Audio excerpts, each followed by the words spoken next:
Hello,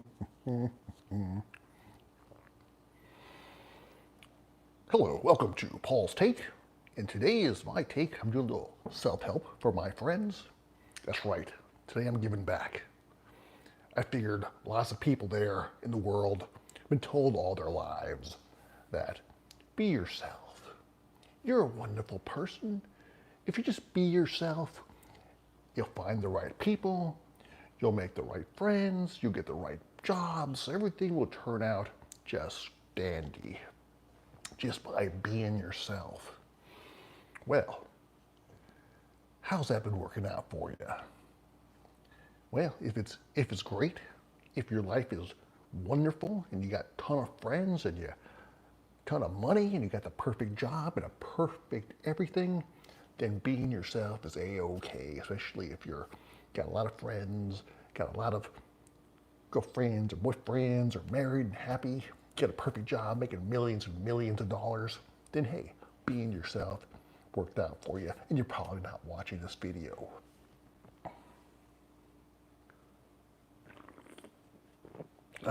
But if you're like many Americans and people out there in general, maybe being yourself didn't work out for you so great. Maybe you don't have a lot of friends. Maybe you don't have the perfect job. Maybe you're not a gajillionaire like I am. All right, so here's what I'm gonna tell you. Stop being yourself. Why? Because it ain't working out for you. Sorry. Hate to be the one to give you the bad news. Being yourself isn't working out. Probably not so much in a sense of personality. Because face it, your personality is perfect, right? Like mine. But maybe it could use some fine tuning, right? Here's the thing you gotta realize. People don't like negative people. You gotta be positive like me all the time. Even if you're not feeling so positive on the inside, maybe you gotta exert positivity. Be the person that's always cool to be around. That's right.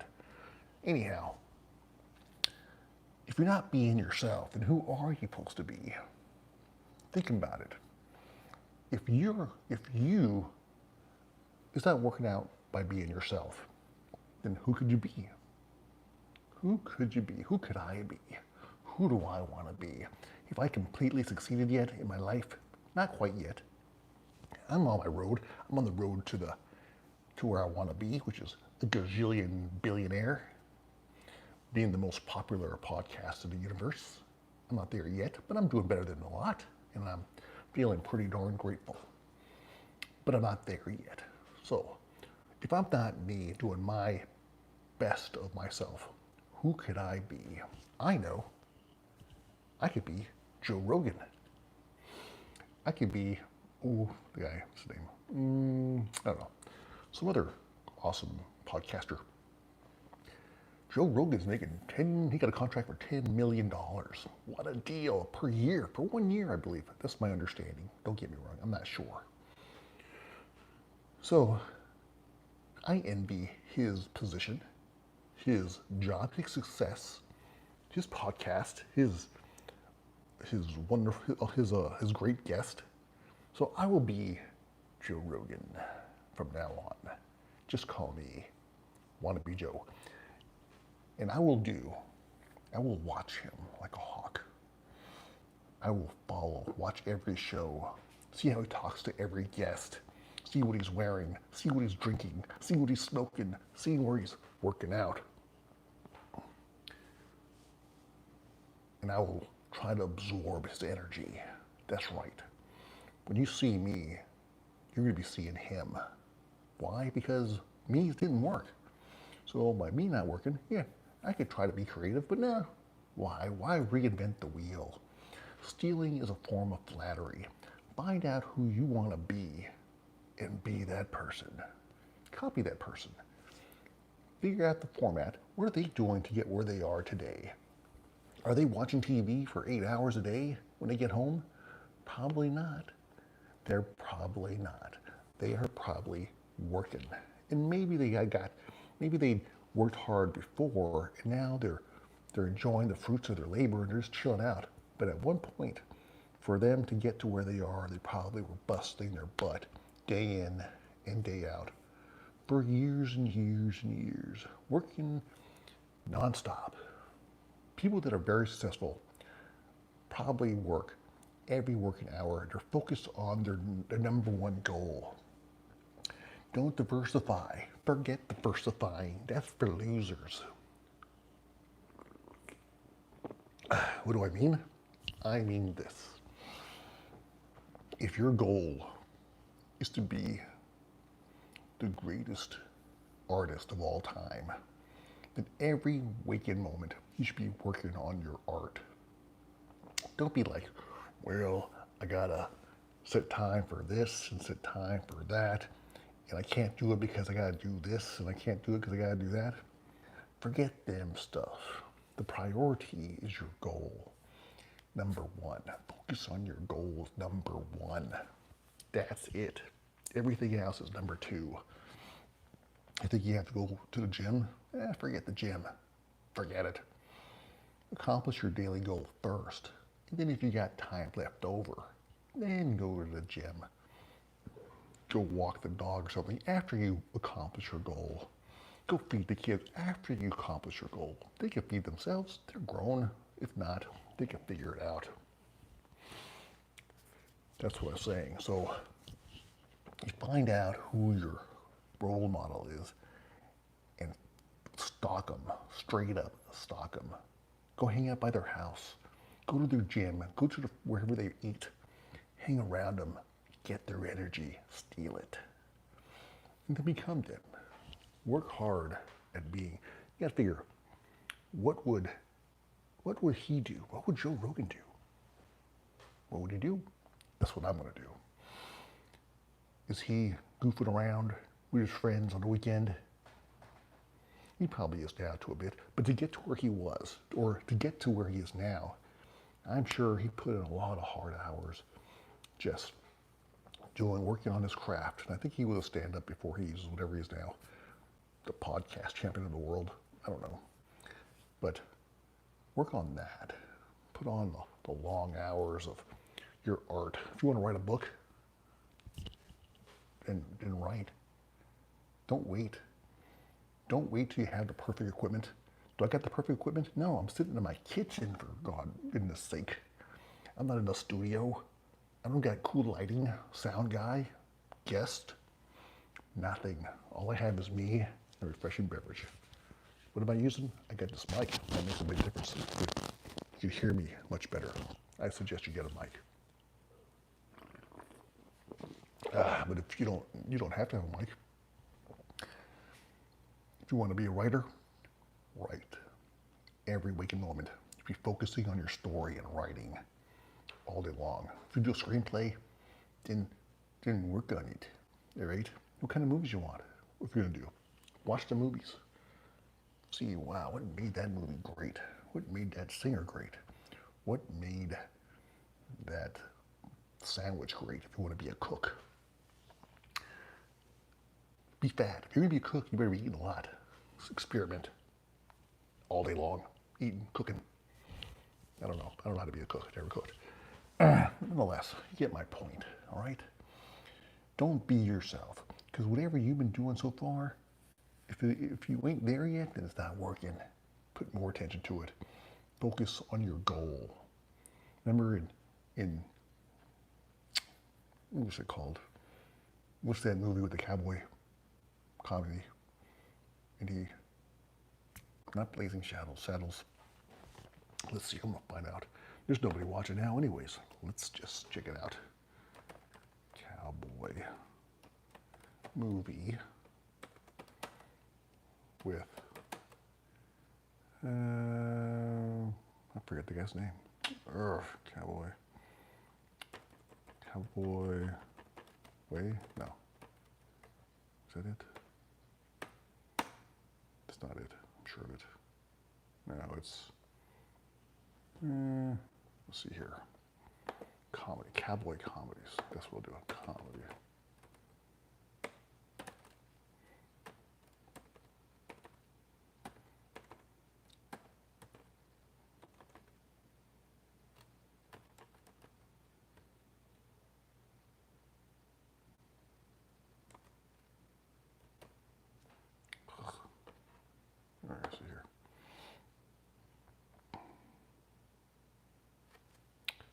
It is, where is it? Oh, there it is. City Slickers. That's it. City Slickers, he asked. What's the guy's name?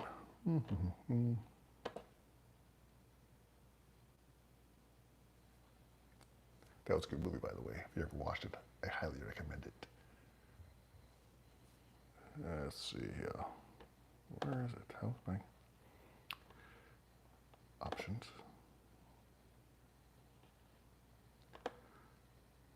City Slickers. Anyways, so the main character, which his name is escaping me right now, he asks Curly, which is a rough or tough cowboy, says, "What's the meaning of life?" Curly looks at him with his toughness, holds up one finger, says one thing. And then he's like, "What's that one thing?"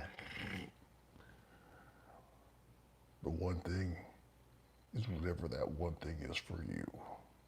That's the meaning of life. So you get the point?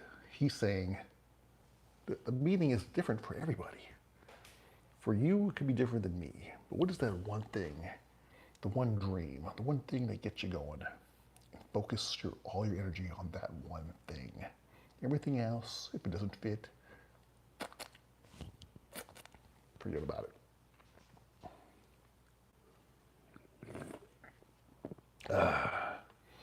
So, who am I to give you advice? Who am I? Am I that Tony Randall guy? It's Randall's? Robin. Tony Robin. That's his name, I think. Tony Robin? Yeah, Robbins. I am not him, but I read his books, at least one or two of them. Am I a gazillionaire? I'm working on it. I'm getting there. I'm getting there by being Joe Rogan from now on. So, who are you going to be? That's what I want to know. Let me know in the comments. Who are you going to be and who are you going to stalk? You know what I'm saying? When you're sitting there on your couch, looking on Facebook, wasting valuable production time, you ask yourself, what would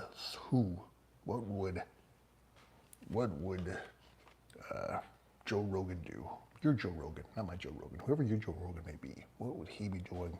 Would he be on Facebook for hours and hours while your mind vegetates and you're just like wasting away your brain cells? Is that what he's doing? She's doing? What is? You know who else I'm going to be? I'm going to be Elon Musk. If you watch my videos, you know I talk about him a lot. Usually it's to criticize him, but in actuality, I'm studying him. I'm breaking him down so I can be a better Elon Musk. I'll be Musk 2, Musty Revenge, Revenge of the Must. Maybe. Or not.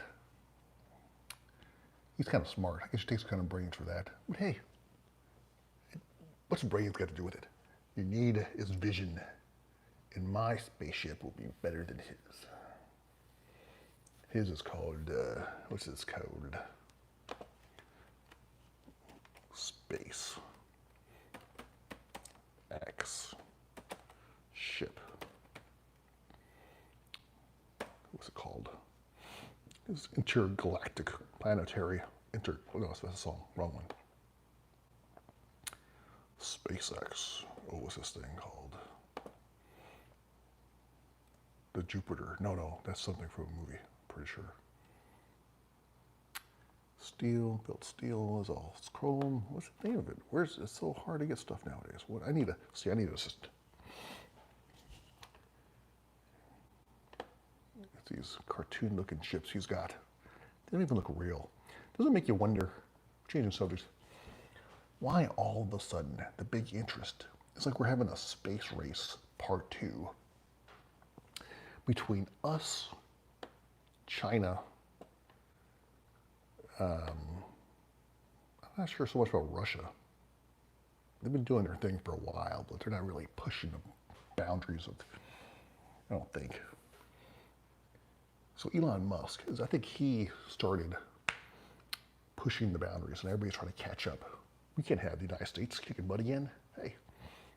So a lot of these companies or a lot of these countries are trying to go to Mars. It's like the big space race now is going to Mars.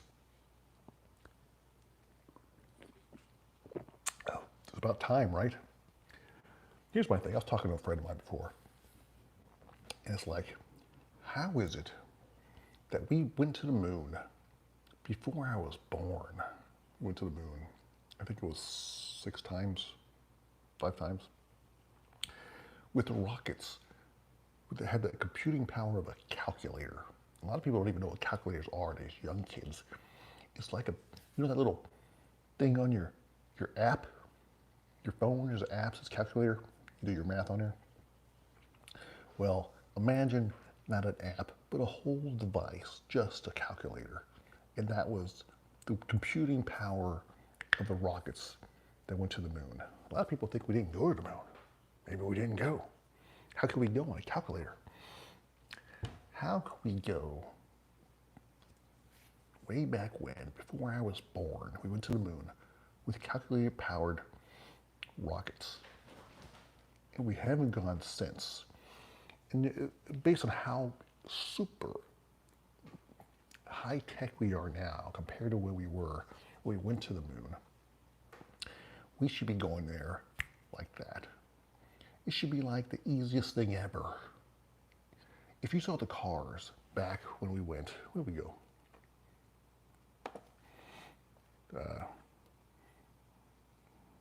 Year, moon,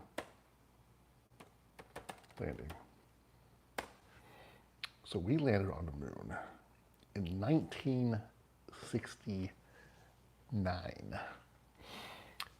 Look at a 1969 car, right? You put your 1969 car next to just about any decent modern car today. It's like, you can't even compare the two. The technology is so far more advanced. Heck, they got cars, Tesla cars, figures Elon Musk. They pretty much drive themselves, right? Back then, it was hard for you to drive a car. They were using, what do they call it? Ignition, timing points. A point. You don't even know what that is. Look it up. It's basic. It's super basic. And they got there. And then they're trying to make it seem like it's hard to do it now. It should be easy as pie to go to the moon. I guess technically it probably is.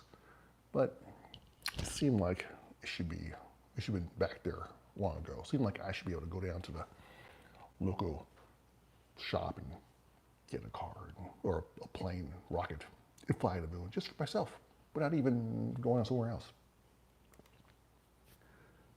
Another thing that hasn't really improved much, if you think about it, if you ask me, is aviation, right? I'm not talking about big commercial planes. I'm talking about the little small ones, like the Cessnas.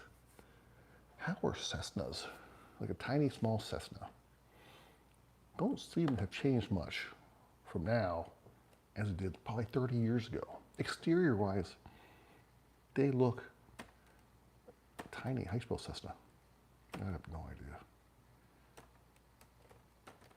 Cessna. No. New. Price.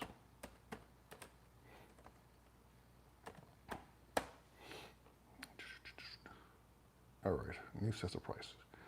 Dude, they look exactly the same. Oh my God, and they're so expensive. How is that possible? 180 horsepower Cessna goes for $307,000. And it looks, you would think that the technology is so old, it looks like a $30,000 vehicle, if you ask me. It does not look like a $300,000. I guess my guess is probably because they're not selling very many. How is that a house? How is this tiny little Cessna valued like a house? They've been making the same Cessna, basically. Maybe has some newer technology, probably. But really, it's the same plane for how many years? If you parked a brand new Cessna next to one that was like 20 years old, it would look, give both of them a fresh paint job, they look the same. They look the same. It's crazy. Why? Why are those pieces of junk so expensive? What's the cheapest plane you could buy? Let's see here. Doesn't say the price though. Those sky catchers.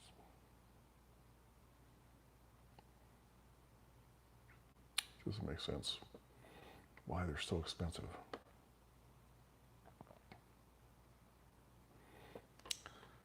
It's crazy.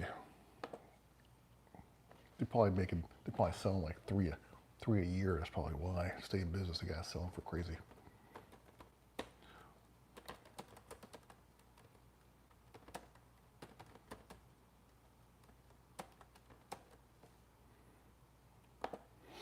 Why are small planes so expensive?